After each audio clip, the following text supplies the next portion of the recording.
شهید خوب کیه مامان؟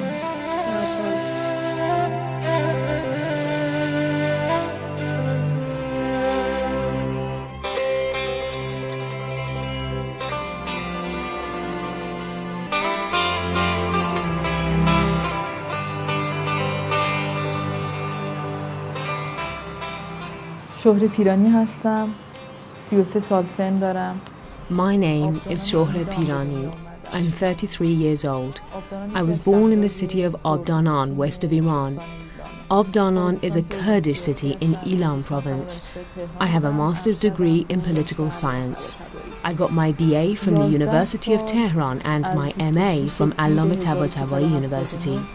My life with Dariush Rezai-Nejad lasted 11 years, from the 17th of July the year 2000 to the 23rd of July 2011, and it was great. I'd known Dariush since I was a third grader in primary school and he was a fifth grader. He was my brother Shahran's classmate. I heard about him as early as then. Dariush and my brother competed for grades in school.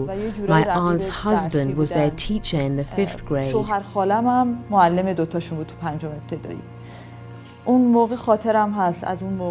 Then in secondary school, Dariush passed 2 grades in 1 year and became my uncle's classmate.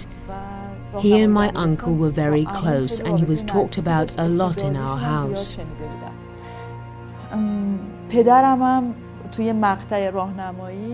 Moreover, my father was the principal of Dariush's school.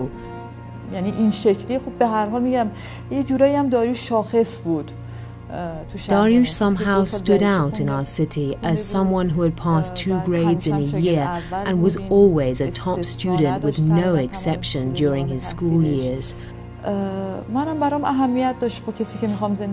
I always wanted to marry an academic person. When we got married, Dariush was an MA student. My family and I knew he would be successful in a scientific field and this was important to us. من و خانواده‌ام یه آینده روشنی برای داریوش می‌دیدیم. این خیلی اهمیت داشت برام. Play a song for our daughter. 26 تیر 1379 We got married on July 17th, 2000 after a short acquaintance. Our 11th anniversary was on July 17th, 2011. It was Sunday, the same weekday 11 years ago.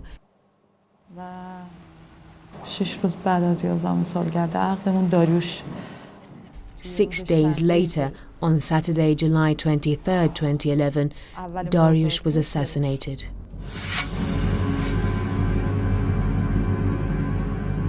روز 1 مرداد بود، شنبه اول هفته و اول ماه.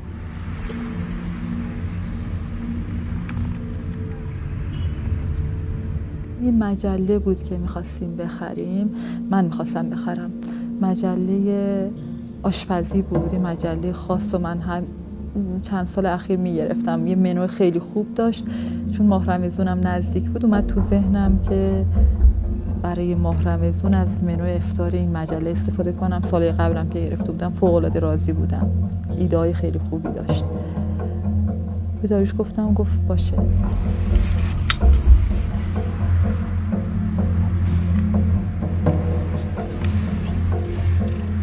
دم کیوسک روزنامه فروشی توی خیابون بنی هاشم نگه داشت. گفت هوا گرم، شهره نمیخواد پیاده شی. خودم میرم پیاده میشم، مجله رو میگیرم.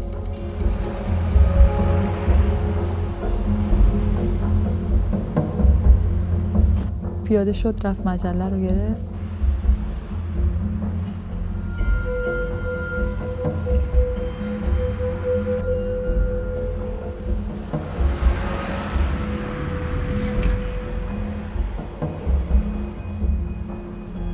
من مجله رو یه ورق زدم، دیدم چیزای خوبی داره. ولی اون مجله رو هیچ وقت استفاده نکردم، چون بعد از اینکه به سمت داریوش تیراندازی شد، داریوش افتاد سمت من، مجله هم از دست من افتاده بود پایین و این مجله مملو از خون شده بود و هیچ وقت به من برگردونده نشد اون مجله.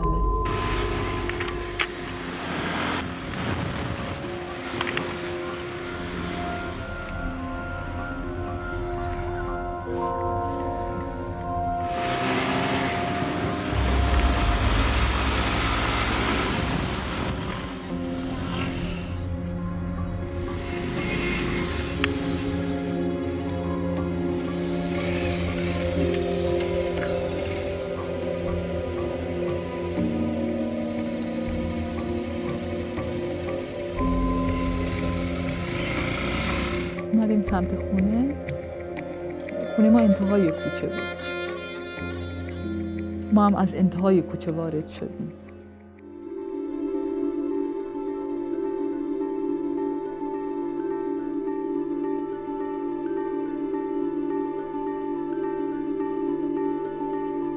من یه نفر رو دم پارکینگ دیدم.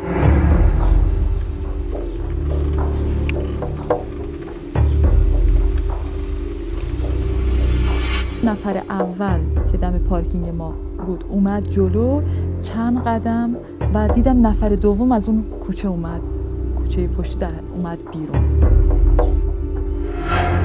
داریوش اومده بود ماشین رو یه جورایی به سمت پارکینگ نگه داشت، چیز کرده بود، سر ماشین رو به سمت پارکینگ. من میخواست ریموت رو بزنه.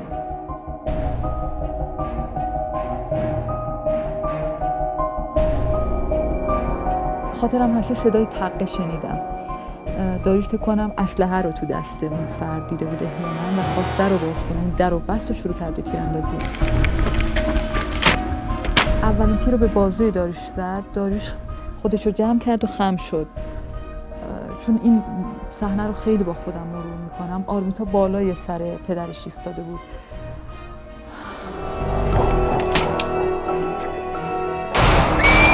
برداشت من اینه که داریوش نخواست تیری به آرمیتا خدای نکرده اصابت بکنه.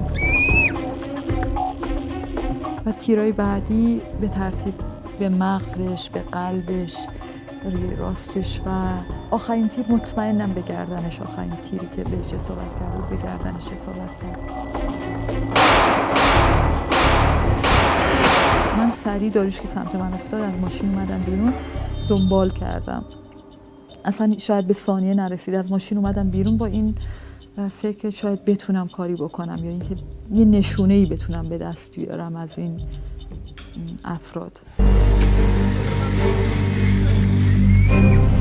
یه حالت هول به سمت من تیر شلیک میکرد و انگار که نمیخواست به من بزنه یا میخواست فقط بترسونه. سوزش حس کردم پهلوی چپم و افتادم.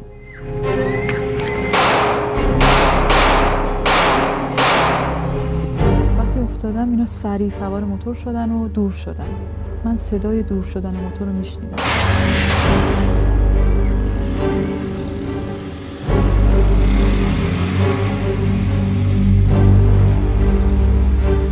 همون حین کمک میخواستم از همسایه ها. تو رو خدا کمک کنید، یکی بیاد کمک، ولی صدام در نمی اومد. انگار نمیتونستم مثلا نفس بکشم. تمام وجودم اضطراب و استرس بود.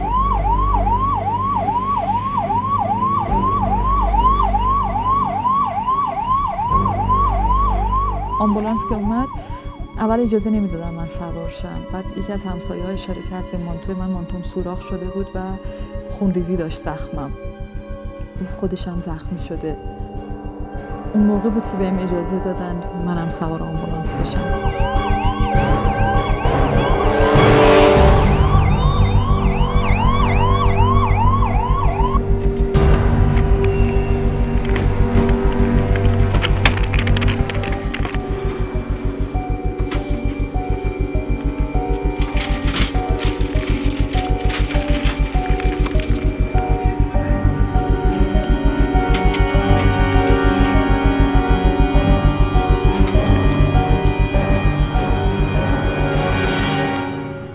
خاطرم هست نمیدونم برای چه کاری باید دست داریوش رو روی سینش نگه می داشتن. به من گفتن دست داریوش رو بذارم روی سینش توی آمبولانس.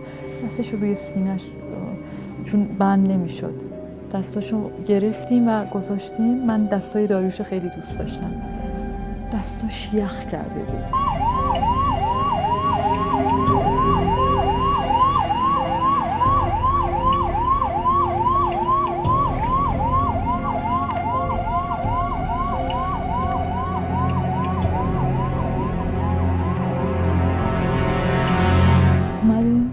تو بیمارستان رسالت، نزدیکترین بیمارستان بود.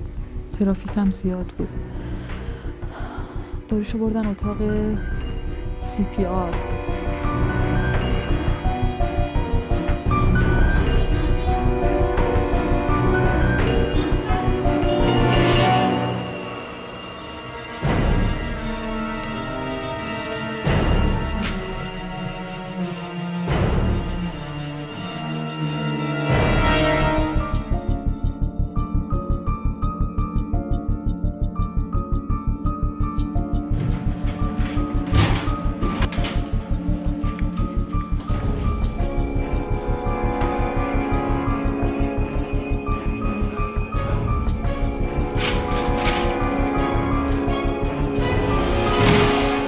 پرستار بود، اومد، بعد داداشم رسیده بود اون موقع بیمارستان.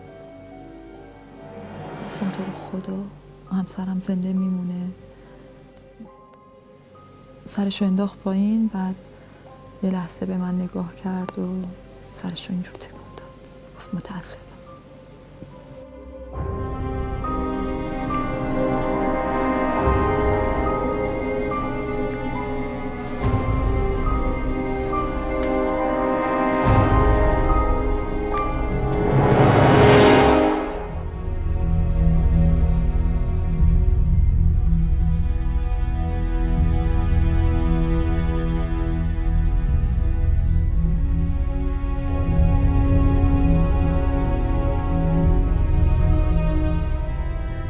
فکر نمی کنم تو زندگیم دیگه قرار باشه سخت‌تر از، یعنی امیدوارم سخت‌تر از اون لحظه برام اتفاق بیفته.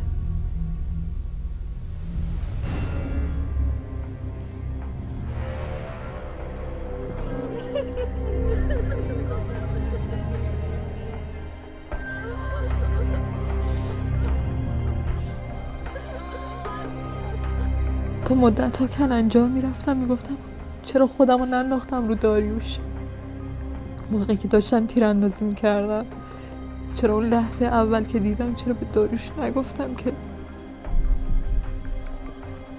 داریوش برو، اینا اینجا چی کار میکنن، برو نپیچون سمت.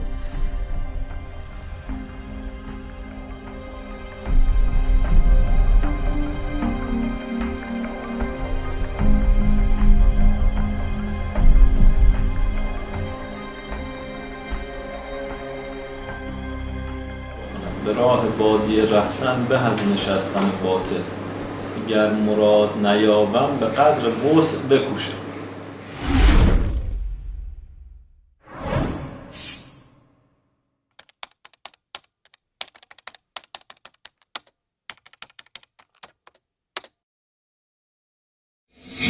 پنج-شش سال پیش من در یک کنفرانس علمی At a scientific conference around 5 or 6 years ago, we were both looking at a poster quite accidentally.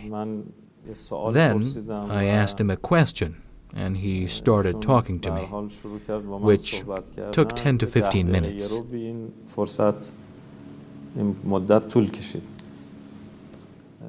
This was actually the beginning of our acquaintance. And then I realized what an expert he was, and we talked about that scientific issue with one another.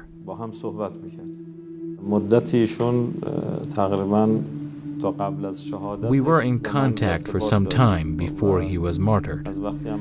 When I began my work in the Atomic Energy Organization, he helped me fulfill my commitments at the university and also complete a number of unfinished projects.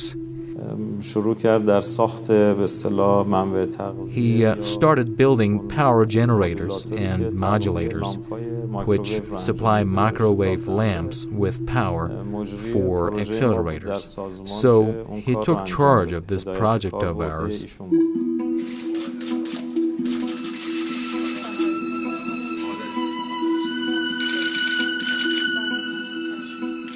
الان همین جوانایی که در کشورهای اسلامی تحرک پیدا کردن، یکی از مایه‌های دلگرمی اینها پیشرفت‌های جمهوری اسلامی است. جمهوری اسلامی این راه رو باز کرده. این جوان می‌بینه که یه جوان ما سرآمد کار هسته‌ای است و اونقدر کارش مؤثره که پول خرج می‌کنن، برنامه‌ریزی می‌کنن، آدم‌هاشون رو در خطر میندازن برای اینکه ترور کنن.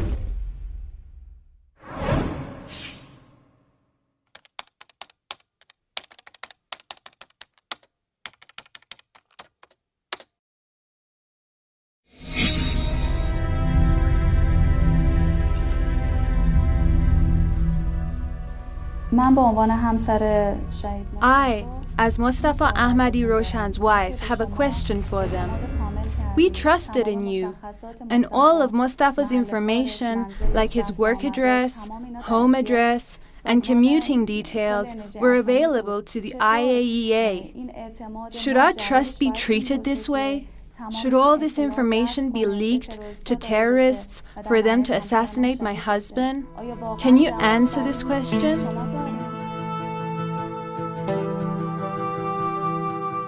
IAEA has some other scheme to protect the information, and I am doing everything to protect the confidential information. The case of assassination that you raised, I feel deep sympathy as a person and as a human being for the widow. But IAEA is not involved in this assassination at all.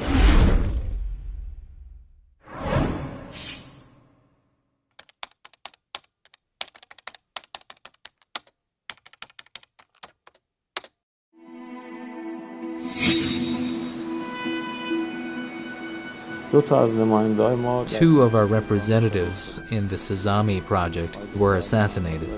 Dr. Ali Mohammadi and Dr. Shahriari were our scientific representatives in the Sesame Project, which is a joint venture in the Middle East. Well, why were these people targeted? Why someone like Mr. Rezai Nejad is targeted? Because they were all graduates of Iranian universities, which is proof of our capability and also shows we can educate experts at such high levels. Therefore, the enemy wants to intimidate our scientists and experts and prevent them from contributing to strategic developments that help us make new nuclear material and meet our industrial needs. We are on the threshold of building accelerators in Iran. We have taken some measures which will be announced later, and we have plans to develop them. Mr. Rezai Nejad was one of the key contributors to these projects, either at university or at the Atomic Energy Organization.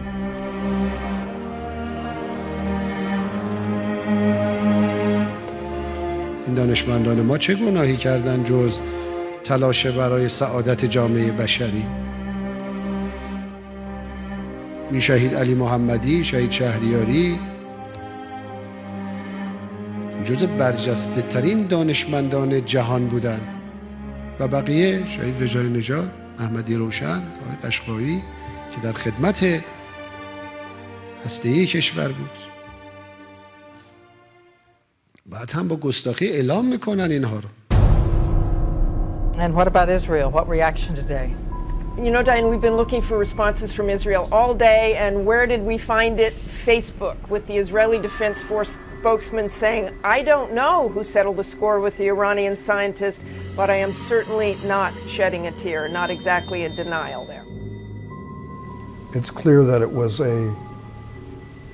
an outside intelligence agency, and Leon Panetta, our Secretary of Defense, has said he has a pretty good idea of who did it, and I think he was hinting that it was the Israelis.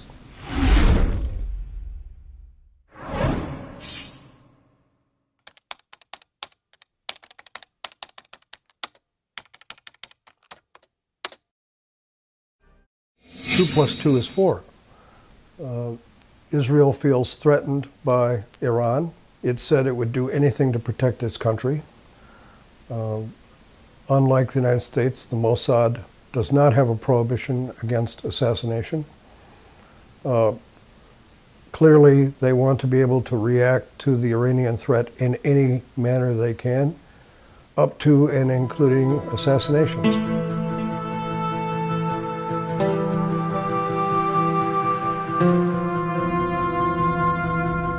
برای بان کی مون نامه رو نوشتم به استناد خیلی از I wrote a letter to the UN General Secretary Ban Ki-moon based on the resolutions they themselves have adopted against terror and terrorism. حقوق بشر صادر کرده بودن و نامه رو ارسال کردیم برای آقای بان کی مون ولی هیچ جوابی هم من I sent the letter to him, but I received no reply. I expected him to at least condemn the assassination of my husband. I see what media outlets do. Media, especially Western media, simply highlight an issue. They pick up their megaphones and turn a simple issue into headlines. از یک موضوع خیلی کوچیک استفاده میکنن، تو بوق برنامه میکنن اینو. ولی تصور کنید که یک پدر رو But a father is sprayed with bullets in front of his 4-year-old daughter just because he is patriotic and serves his country without having any specific political orientation. It was such a despicable act that even they deny a role in it. و انقدر این کارشون شرم‌آوره که خودشون میان انکار میکنن حضورشون رو تو این قضیه. خاطرم هست مثلا حالا فکر کنم وزارت خارجه. I think it was the US State Department spokesperson who sent condolences to our family while I know they were involved in the assassination of my husband. من به عینه میدونم که خودشون کاملا دخیل بودن تو ترور همسرم.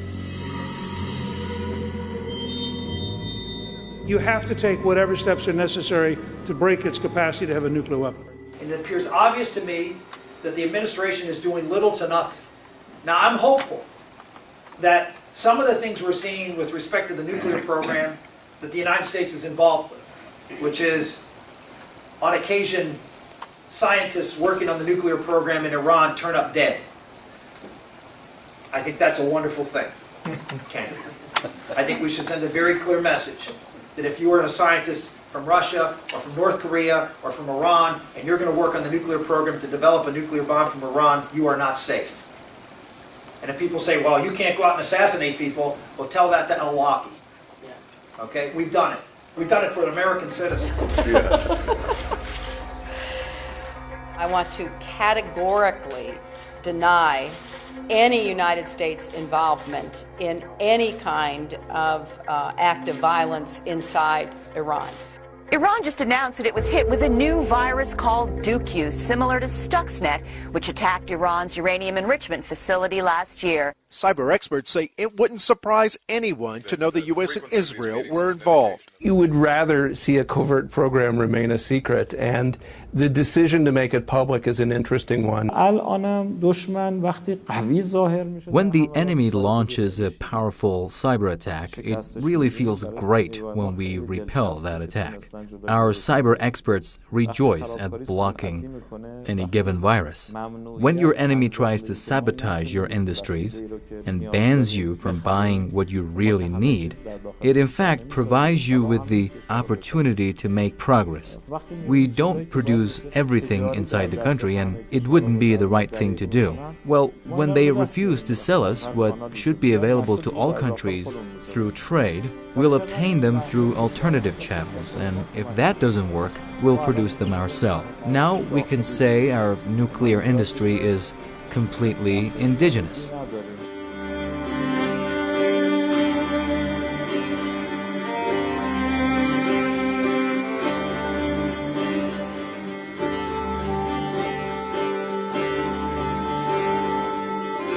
داریوش خیلی علاقه داشت به موسیقی سنتی. Dariush loved Iranian traditional music.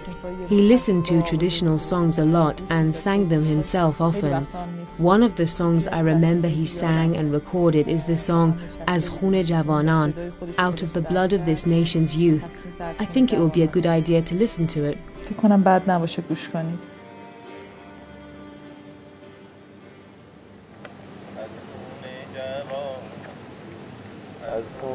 جوانان وطن لاله خدا لاله حبیب لاله جانم لاله دمیده وز ماتم سر وز ماتم سر وز ماتم سر می قدیشان سر و خدا سر و حبیب سر و خمیده چه بد کرداری ای چپ چه کج رفتاری ای چپ سر کین داری ای چپ ندین داری نه آیین داری نه آیین داری ای چپ ندین داری نه آیین داری